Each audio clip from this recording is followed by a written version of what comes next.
Thank you very much. And I'd like to thank the organizers for providing us with this excellent meeting for the Illinois cancer community here. I know it's not an easy task to put together something like this, and I'd also like to thank the organizers for giving me the opportunity to present my research with you today. So today I'd like to talk to you about an animal model that we've developed in the laboratory, which we think was going to be an excellent model to understand human epithelial ovarian cancer. So just a very quick introduction. Ovarian cancer is actually the most lethal gynecological disease. Here we're looking at statistics for estimated cancer deaths related to specific types of cancers on the top, and estimated diagnosis cases of cancers on the top, and estimated deaths related to those cancers on the bottom. And if we look at those statistics for breast cancer, we can see that there's a high level of number of diagnosed cases of breast cancer per year, over 200,000. But the deaths related to those cancers is still a high number at 40,000, about 19%. And this picture dramatically changes when you look at ovarian cancer. So we have a much lower number of cases diagnosed per year, about 22,000. But when you look at the cancer deaths related to ovarian cancer, it's dramatically high, accounting for about 96% of the diagnosed cases. So this figure here tells us that we really don't have any good diagnostic tools for determining early cancer events for ovarian cancer, and we really don't have very good treatments either. So I've told you that we created a knockout, or a transgenic animal that does develop ovarian tumors, so I just quickly wanted to tell you how we created that animal. We took an animal which has LOXP sites flanking the exon 3 of the estrogen receptor alpha gene, and crossed that animal with another animal that has Cre recombinase knocked in underneath the endogenous progesterone receptor promoter.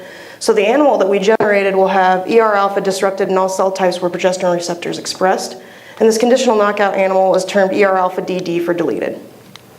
So these animals do form very large ovarian tumor masses. These animals actually die around 10, 11, 12 months because they fail to eat because the tumor mass gets so large it compresses the stomach and the intestines. Here's looking at gross morphology at the progression of the tumor. So we're looking at 3 months, 5 months, and 8 months of age, and we have a couple different genotypes here, so let me go over this with you. This is our conditional knockout model, so you can see that as the animal ages, the ovarian tumor mass does get large. Here's our floxed-only controls, so comparative to a wild-type control, you can see that the ovary obviously doesn't get larger as the animal ages. And here's a global knockout animal for estrogen receptor alpha. So this animal has estrogen receptor alpha deleted in all cell types. This animal does form hemorrhagic cysts on the ovaries, you can see here, and we sometimes do see that in our animal model. We think our animal model is going to be an excellent tool to study ovarian cancer in humans. This animal does form tumors relatively slowly over the course of the animal's life, and the tumors form due to a genetic alteration induced by physiological perturbations, which I'm going to be talking to you about in the future slides. So we wanted to first characterize this type of tumor that we're seeing in this animal model, and we just wanted to get an idea of the proliferating cell types in the ovarian tumor mass. So we're looking here at pCNA staining, immunohistochemistry. For all the subsequent slides, all my controls are going to be on your left, and the tumor samples will all be on the right. So in a normal ovary, we have proliferative granulosa cells here in the follicles, which is normal. But in our tumor sample, you can see that we have high proliferating cells here in the surface epithelium, stained here in red, as well as in the tumor sample cells within the tumor mass itself. So we do have a highly proliferative ovarian tumor forming in these animals, and we next wanted to characterize what kind of tumor cells are these. So ovarian tumors can arise from many different cell types within the ovary, including granulosa, epithelial cell, etc. So we first wanted to look at a granulosa cell type marker. So we're looking at anti-Müllerian hormone, or AMH, and in the normal ovary, you can see that the granulosa cells in the follicle are staining positive for AMH, as they should, the granulosa cells. In our tumor mass, you can see here I have a good internal positive control. I found one follicle that is staining positive for AMH, but the tumor mass itself is absent for AMH. So this is clearly not a granulosa cell type tumor in the ovary. We next look at cytokeratin. So we're looking here on our controls. Cytokeratin is a marker of epithelial cells, and you can see that the one cell layer thick surrounding the ovary is staining positive for cytokeratin here. We're looking at 3 months, 6 months, and 11 months of age. Beginning at 3 months of age in our conditional knockout model, you can see that there's several layers of epithelial cells on the surface epithelium, which is aberrant for an animal of this age. Beginning at 6 months of age, you can see that there are a large number of epithelial cells within the ovarian tumor itself, and then by 11 months of age, you can see that this is a full-blown epithelial ovarian tumor. So these data do conclude that we do have an epithelial cell type ovarian tumor that we're seeing in this animal model.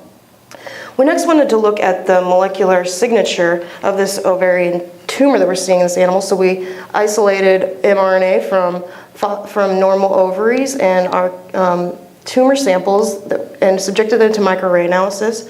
And we found that there's over 2,600 genes aberrantly regulated, both up and down, 1 or 1.2-fold or more in these tumor samples. So unfortunately, I couldn't show you all my data, but we believe this is going to be a good model for studying a specific type of epithelial ovarian cancer in humans, the serous type. So we wanted to compare our molecular signature to that of different published studies in the humans. So I exported data sets from the Oncomine database, which is publicly available, from 3 different studies here, which compared mRNA levels of different genes in serous adenocarcinomas versus normal ovarian tissue. And I compared that to our data set. And we were very surprised to see that there is a high level of homology between the gene signatures in our animal knockout model compared to human serous adenocarcinoma. So in this study, as low as 25% gene homology, aberrant gene homology, that's common between the two systems, and upwards of 40% homology and aberrant gene expression between our mouse model and human, which we feel is very significant considering they are of 2 different species. So why does this animal form ovarian tumors in the first place? I've shown you that the global knockout for AR alpha does not, however, our conditional knockout does. And in order to explain that, I just wanted to quickly go over the HPO axis. So the hypothalamus will release GnRH to act on the pituitary, which releases FSH and LH, which acts on the ovary to release steroid hormones, estrogen, progesterone, androgens. And the different level of these steroid hormones in circulating the system will have either a positive or negative effect at the level of the pituitary or hypothalamus to shut off or promote this system.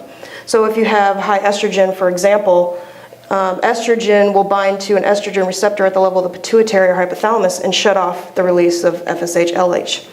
And this is normally what happens in cycling women. So we do have a conditional knockout mouse, so I need to determine where in what tissue is estrogen receptor alpha conditionally deleted. So we looked at the hypothalamus, we're looking at the 3rd ventricle. The cells staining in red here are positive for estrogen receptor alpha, and you can see that they're not significantly different between our control or our conditional knockout. So when we look at the level of the pituitary, we can see that there's a high level of estrogen receptor alpha in the anterior pituitary in a normal mouse. However, in our conditional knockout, this estrogen receptor alpha is almost completely ablated in the anterior pituitary. And I'll come back to that in a minute. Surprisingly, estrogen receptor alpha is highly expressed in the surface epithelium of the ovary in a normal mouse.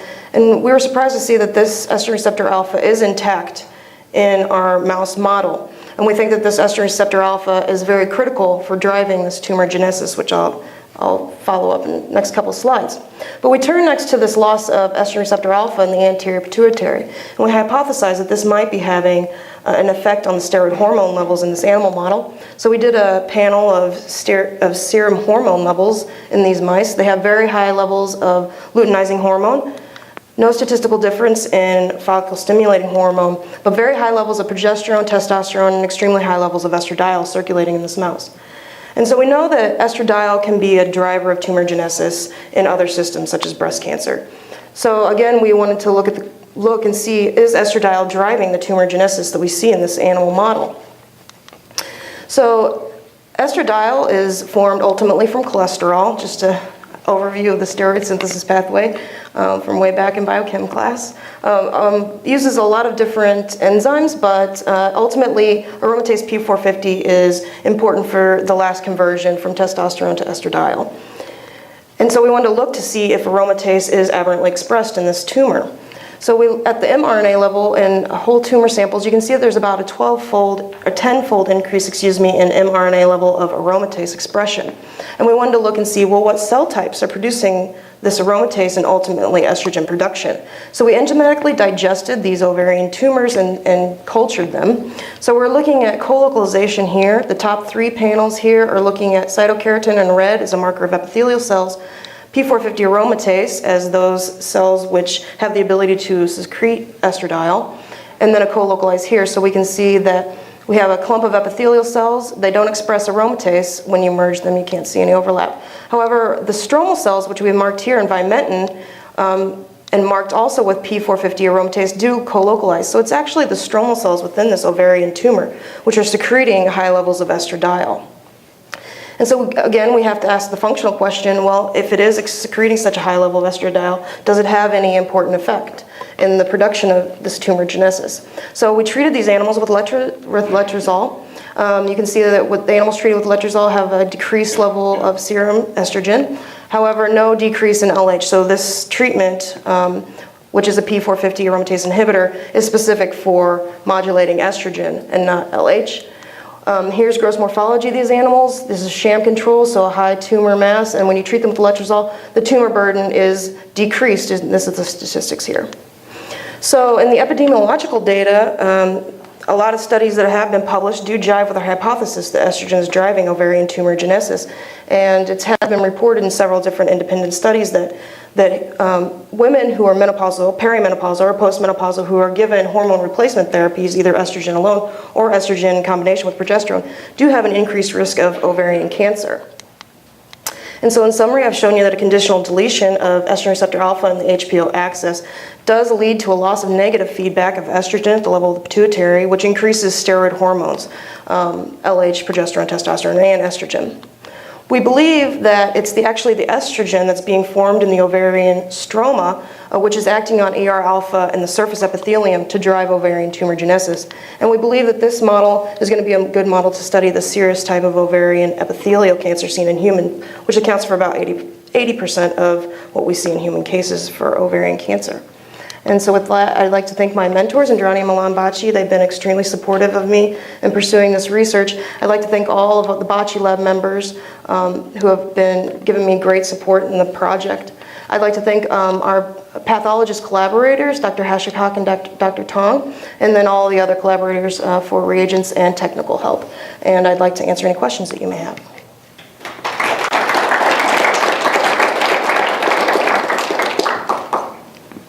Questions for our speaker? Okay.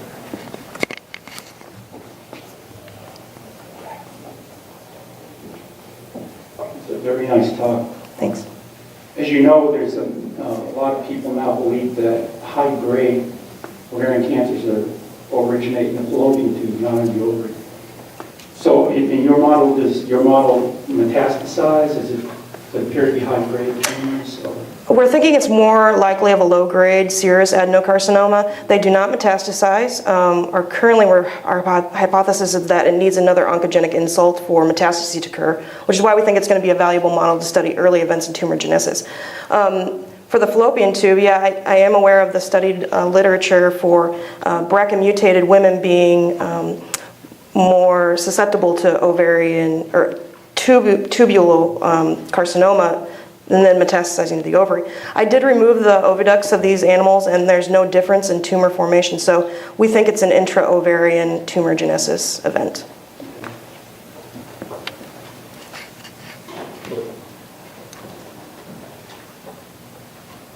Great talk.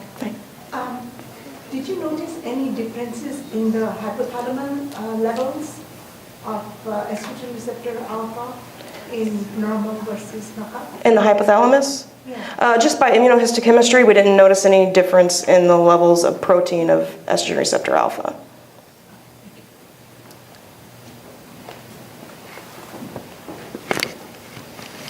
Further questions for our speaker?